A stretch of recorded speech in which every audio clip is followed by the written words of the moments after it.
Hello mga idol, kumusta po kayo dyan mga Crispaw Natics, kumusta? Palakpakan natin mga Crispaw Natics, present na bang lahat? Ang ating mga lulot lulad yan, ang ating mga senior citizen, kumusta po? Ang ating mga subscriber dito sa ating bansa, kumusta? Lalo na po sa mga Bisaya na nagsuporta sa ako.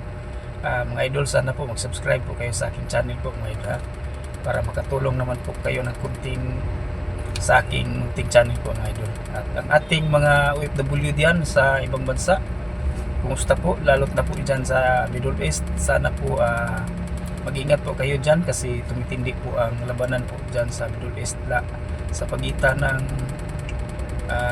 Iran at US po mga idol. Mag-pray lang po tayo mga idol, sana po matigil na po ang digmaan po, hindi po tumaas ang digmaan, hindi po lumagana po mga idol. Mag-pray lang po tayo palagi po mga idol.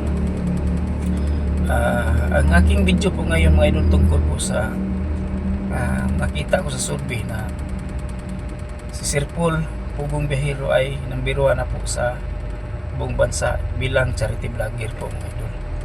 Yahoo! Grabe po ang hatak ng kanyang views, grabe po ang pagtaas ng kanyang subscriber.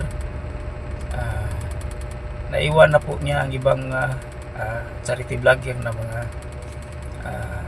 katulad niya, tumutulong sa kapwa nating mga mahihirap. At wala tayong nilo-lockdown na charity vlogger, tapos opinion na to sa atin kasi pareho lang sila ng layunin, tumutulong po sa mga mahirap. Kung walang charity vlogger mga idol ay wala tayong masyadong tulong ngayon kasi pag gobyerno ang ating isasalig natin sa gobyerno, walang matagal po, maraming proseso. Di katulad ng mga charity vlogger na walang papers na pipirmahan, walang mga proseso dyan. May interview ka lang tinutulungan ka na kagad. Di katulad ng government na marami pang chichiburitsi, marami mga papilis na pipilapan at marami pang interview. At pag hindi ka hindi ka malapit sa barangay captain, hindi ka malilista ng ng ayuda. Ang ating opinion mga idol na number 1 po si Sir Pugong kasi iba po ang pamaraan niya kaysa ibang charity vlogger. Kasi ngayon lalot na po nandoon ang Crispaw mga idol. Grabe po si Sir Pugong, nakahatak ng mga followers at saka subscriber at mga viewers kasi sa simula ng kanilang vlog parang tumutulo ang luha mo, umiyak ka talaga kasi napaka sadness tingnan na mahirap ang kanilang tinutulungan, tapos nakakaawang tingnan kasi napakahirap po.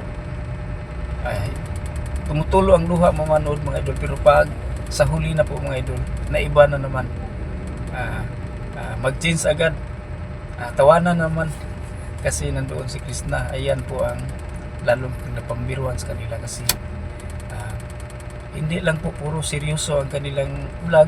Sa simula seryoso, pero pag doon na sa huli ng kanilang vlog, nagpakilig na naman ang dalawa at saka tawanan tayo ng tawanan, walang tigil na tawanan kasi dahil po ni Krishna.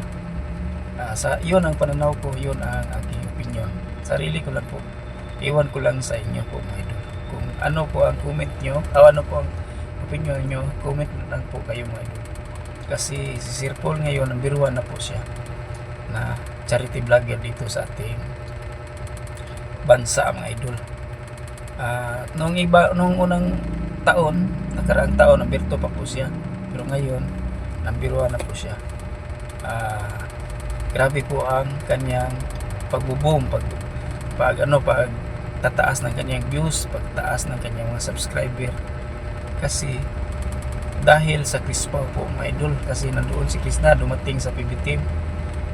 Sasabi ko lang, manood tayo ng pag intro ng kanilang vlog sa mission nila sa pagtulong ay seryoso, tumutulong luha natin.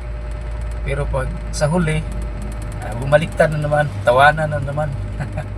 Ganun po ang Pugong Biyahero.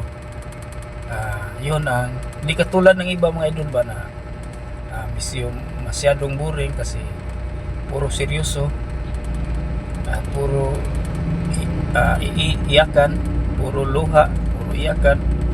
Ang Sirpol may iyakan tapos sa huli tawanan na naman. Ganon po ang aking opinion. Yan siguro ang nagpapa-number 1 po sa kanya. Comment lang po kayo mga idol kung ano po mag-comment niyo tungkol po sa pag number 1 po ni Sir Paul. Maraming salamat po mga idol. God bless po sa inyong lahat. Sana po mag-subscribe po kayo. Huwag niyong kalimutan po mga idol. Melty Cruwero TV mga idol.